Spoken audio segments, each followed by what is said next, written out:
Let's get to reading.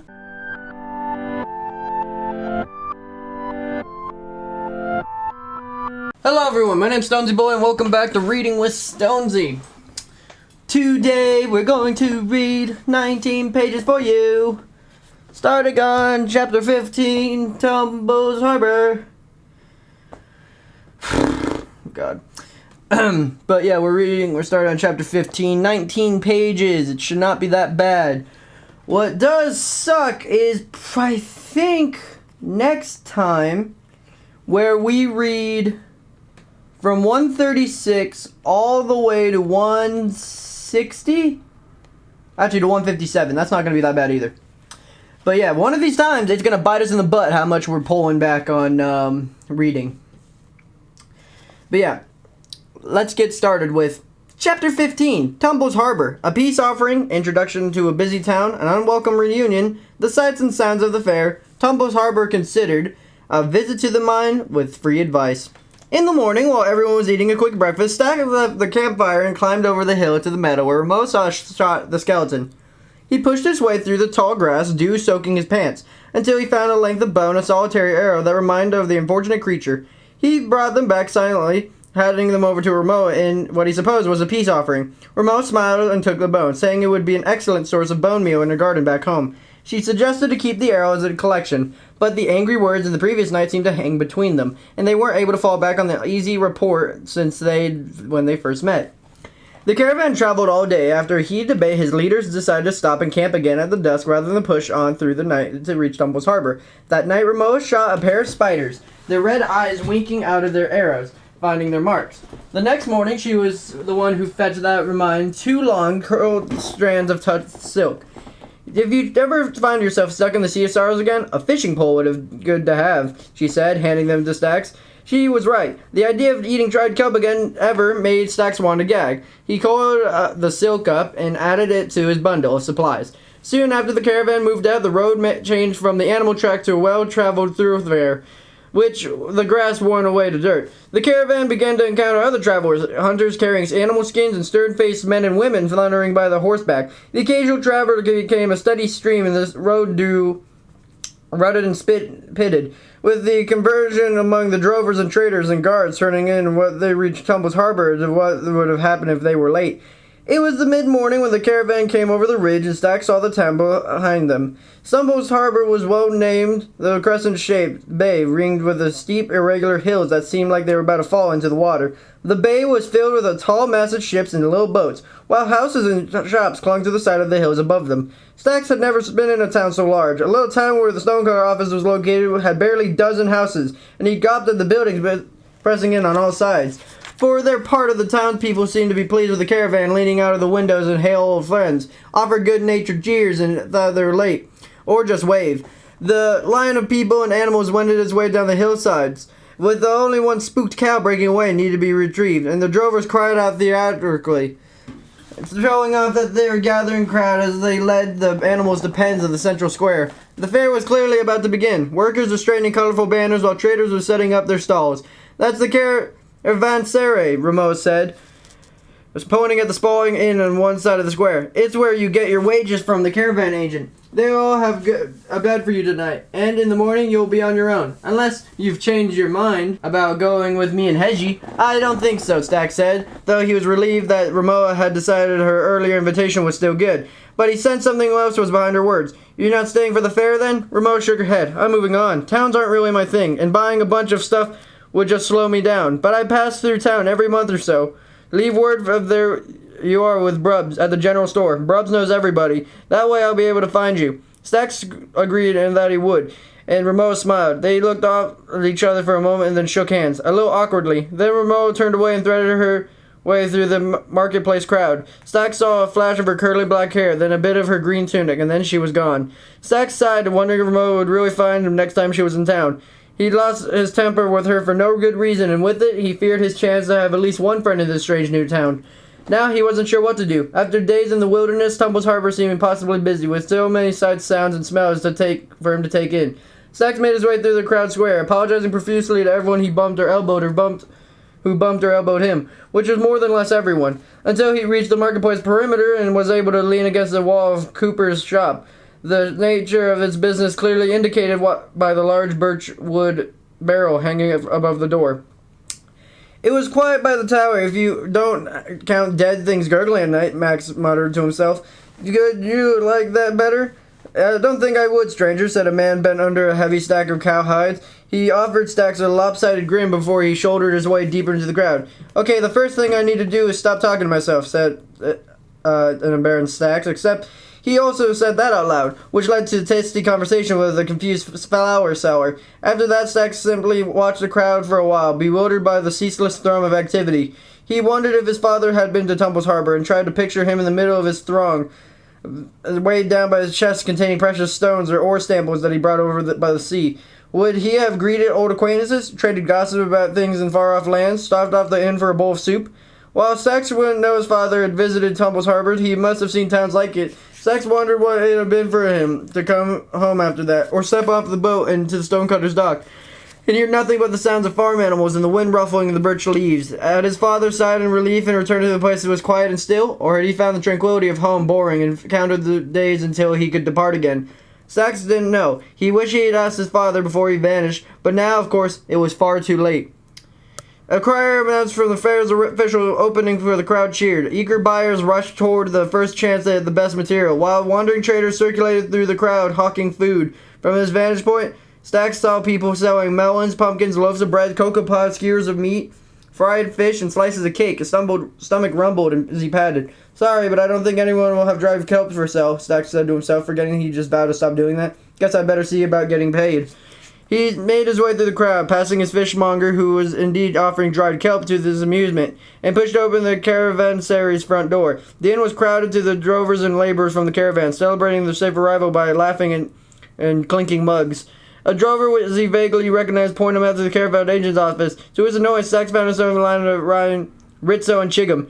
He had nothing to do with two disagreeable men, hoping they wouldn't recognize him now as he cut his hair. But after a moment, Rizzo elbowed Chigum, and they both fixed Stax at broad grins. Well, Vincent Ramona's pet beggar from the road, Rizzo said with a cackle. Stax shipwreck, or something like that. I'm not a beggar, but a hermit, Chigum said. Spent years meditating in the mysteries of the sand and salt. I say beggar, you say hermit, Rizzo shrugged. He couldn't just say useless layabout and be done with it. Stax turned away, determined to ignore them, but Chigum refused to let it go. Careful now, he told Rizzo. Sap Shipwreck has still got his wooden sword. Better call him Sir Stax unless you want to get splinters. He's got more than that, Rizzo said. He's got two arrows, but no bow. Rocking arsenal, this one.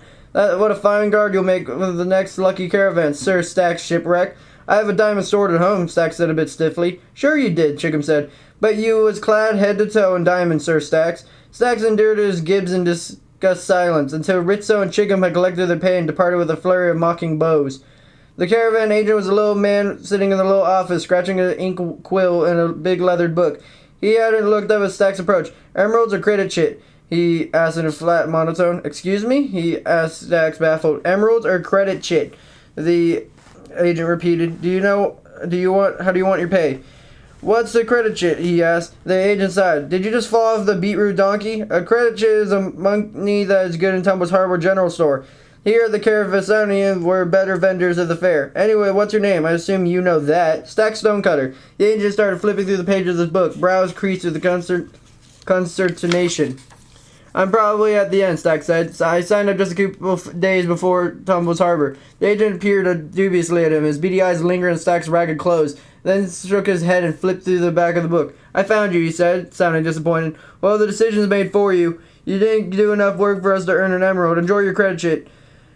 Stax took a sheet of paper the agent handed over, which contained his name and scrawled number. He turned to go, then looked back. My friend said I would be entitled to a bed here at night. That would logically be a question for the innkeeper, agent said, not looking up from his book.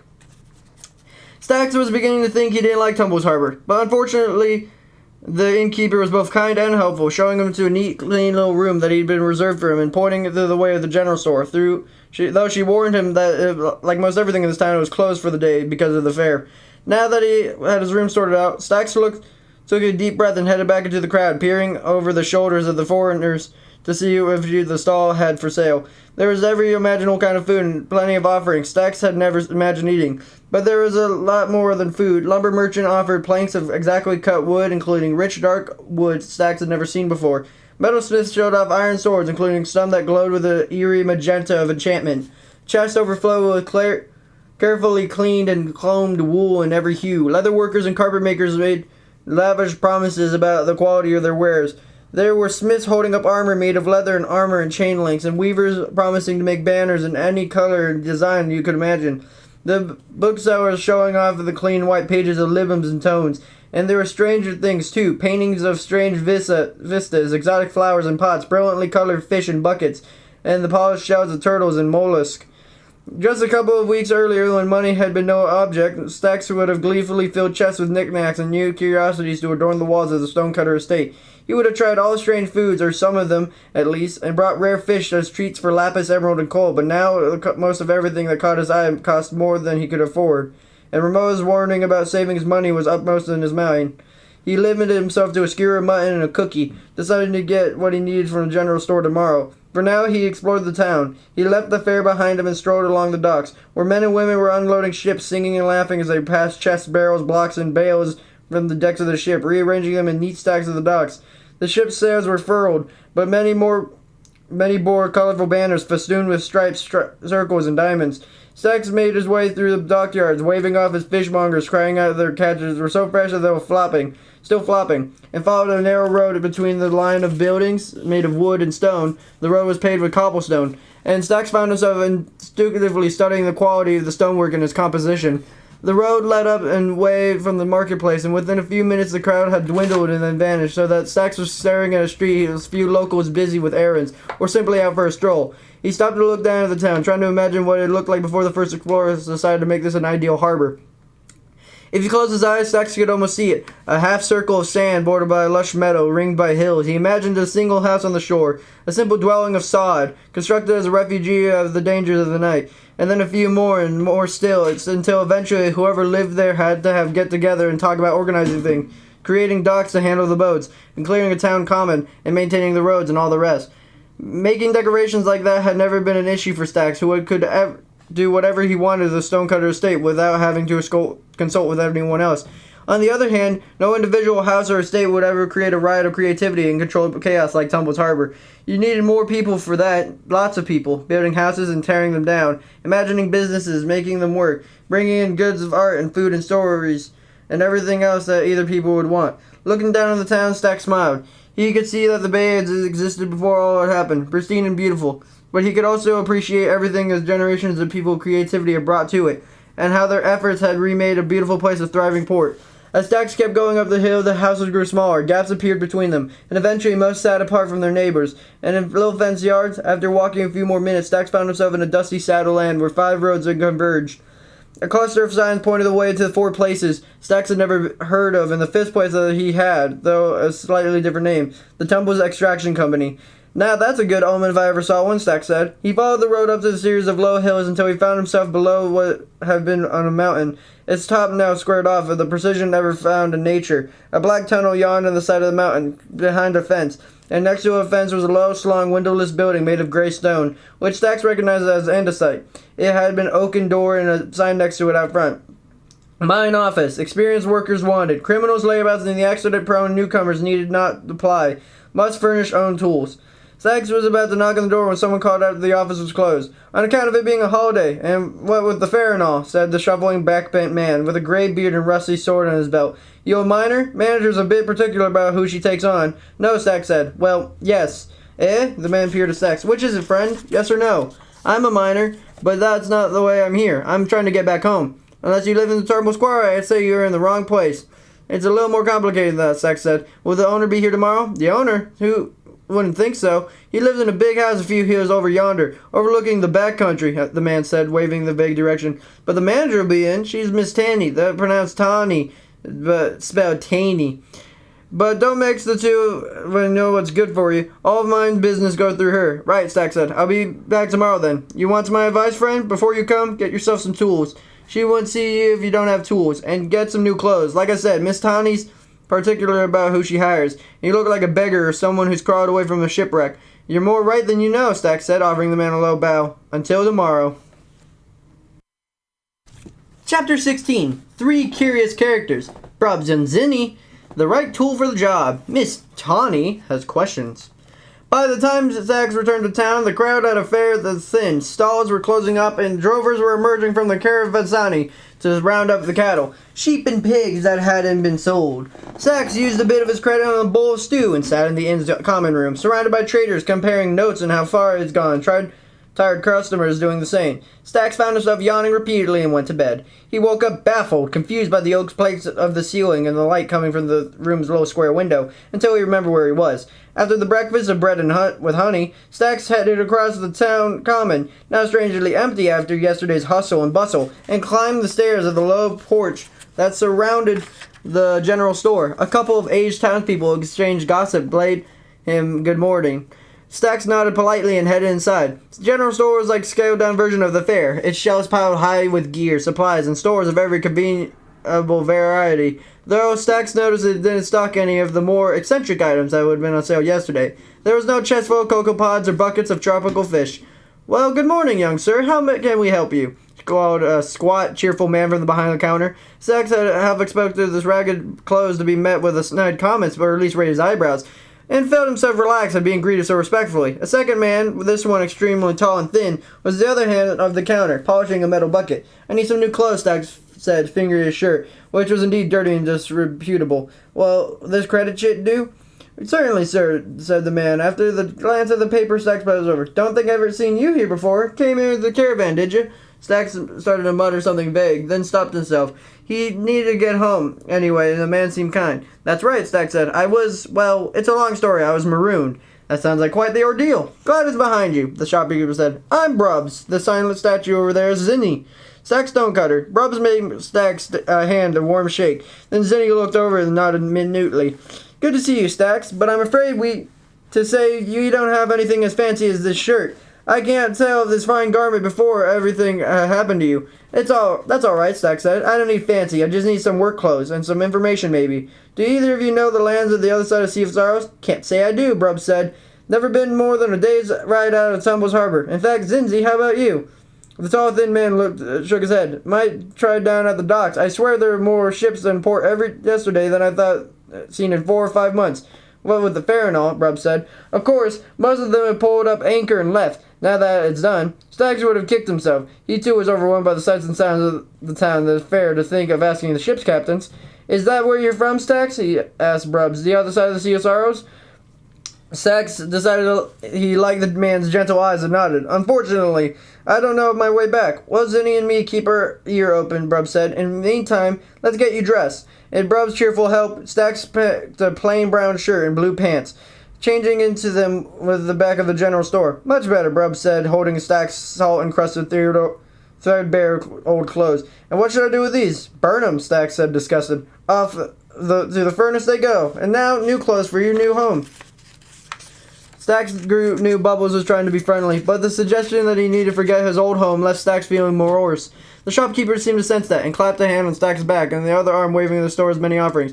"Anything else you need today?" Stacks remembered the mining company's guard warning about Miss Tanny and the suspicions of potential employees. "A pickaxe," he said. "Certainly. Let me see what we have." Brubs vanished into the back room, calling out to the selling points of various pickaxes he had in stock. Stacks glanced at his credit sheet, wondering if he could afford a decent piece of equipment, and that's how he could spend the rest of his funds. He imagined visiting Miss Tanny, a shiny new pickaxe in hand, and discovering she was an old friend of his father and would be happy to help him get home. Except, because he thought about a new pickaxe, he didn't have enough money to pay for passage back across the Sea of Sorrows. "That would be a really stupid way to wind up working in the mines," Stacks said out loud, and habit was biting hard to break. "What was that, Stacks?" asked Brubs, poking his head out through the back room. He was talking to himself," Zinzi grumbled. "So, let him talk to himself. There's certainly no point talking to you. That's the most you've said in weeks." Zinzi mumbled something, or at least his lips moved, and he returned to his polishing. "Now, Stacks, where was you having stocks?" Brubs said, returning the way down into the pickaxes of wood, stone, and iron. Stacks decided to get an iron pickaxe. It was a well-made tool, and he did get home, he'd get to replace everything that he, Flake, and his raiders had stolen. So what he had to work for a couple weeks to afford a berth on a ship. Wouldn't he have done anything to have the chance while stuck in the desert shore with his ruined tower. But there was one more thing. Could you mount the pick head to a slightly longer stick? Stack asked.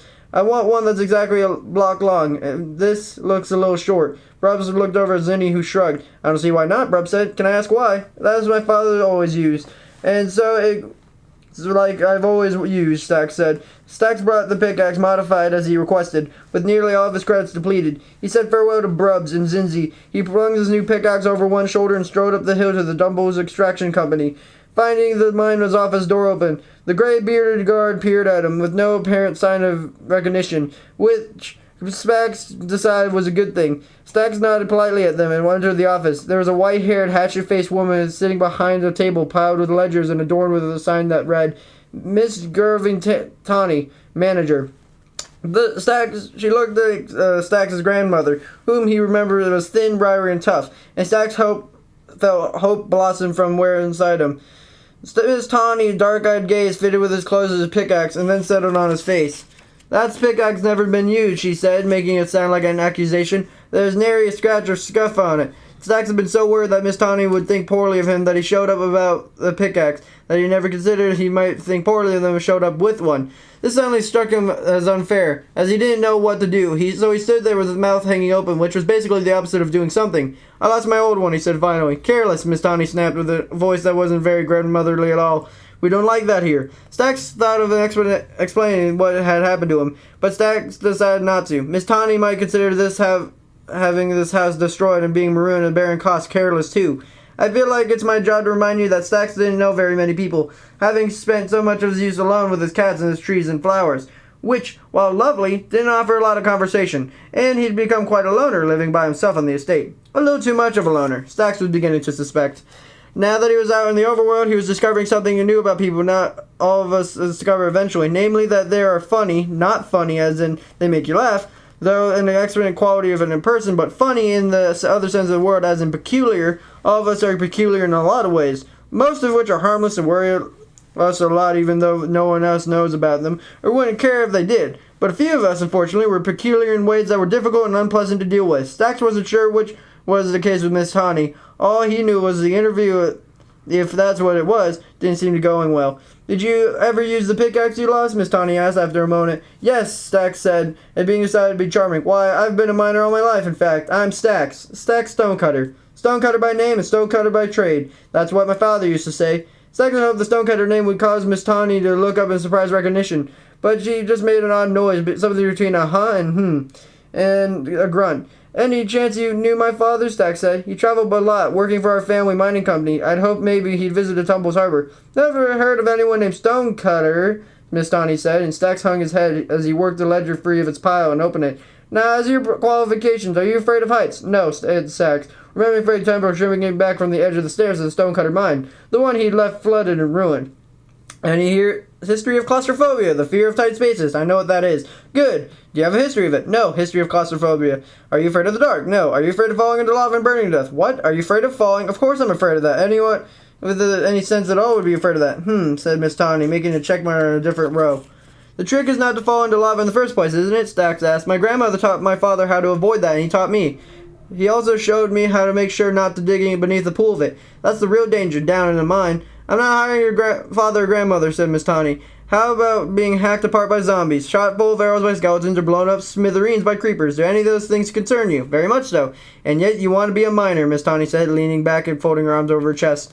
Those things you mention are bad, but they only happen if you make mistakes down in the mine, Stax said. Properly placed light sources keep monsters out. If you break into a caravan or rift to block it off, look away around and move slowly into it with enough personal clear off of hazards. These are all things I learned while working in my family's mine. Miss Tawny stared at Stax as he felt like quite a while. Then to his surprise she smiled. It's good to have someone who come in with a little common sense, she said. Most of the applicants will barely know which end of the pickaxe goes into the rock. Then, when do you start? When can you start? Stax hadn't necessarily been looking for a job, but with no leads on Fweg and how to get home, he was rapidly dwindling resources. Now? Stax asked. A young man in a hurry. That's always so good, Miss Tawny said. Since you're not obviously an idiot or otherwise unfit for duty, let me explain how we do business. We work in 3-person crews, 2 miners digging, 1 supervising. Everyone switches roles. Ore and gems are collected and brought to the surface. You get paid for every the day you work, plus the bonus for anything your crew finds. Low bonuses for diorite or granite, higher for coal and iron, redstone, premium for gold, lapis lazuli, and diamonds. How about emeralds? If you find any below the tumbles, you'll be the first, Miss Tiny said. You'll start working in the upper levels, so on the ore crew. This is Miss Barnacle's month running an ore cruise, and it was opening, so I'll place you with him. You'll find him an interesting character, I think. Stacks wasn't sure what he meant. He really wasn't sure what he liked this sounded, but Miss Tawny wasn't finished. Mr. Barnacle can be a handful, but he can be patient. Put up with him for a couple weeks and you'll move it to a gem crew. Do poorly on the other hand and I'll get rid of you, and there won't be any warnings. Any questions? Is there a place I can sleep? Stacks asked. Miner's dormitory. If you sleep or eat there when you're not on a shift, it comes out of your wages. If you are below ground working, no charge. Anything else? Stacks shook his head, feeling a little dazed at how quickly his situation had changed. I don't think so. Then welcome aboard, Miss Tawny said. Go see Miss Lee at the head house. He will assign you to a bed or a chest or personal items in the outfit, the torches and rations.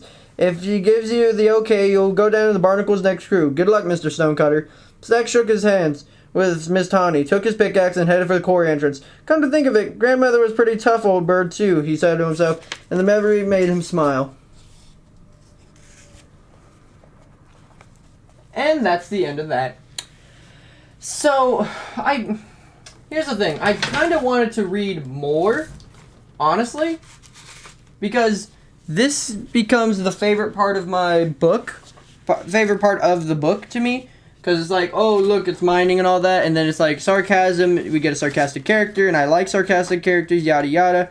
So I am really inclined to read another chapter or so, but sadly, I'm just going to have to say no, because I have to wait for tomorrow's episode. Anyways, I hope you guys have a super fantastic, wonderful day. Be polite, be efficient, make sure to like, comment, and subscribe. And I'll see you guys next time. Bye-bye!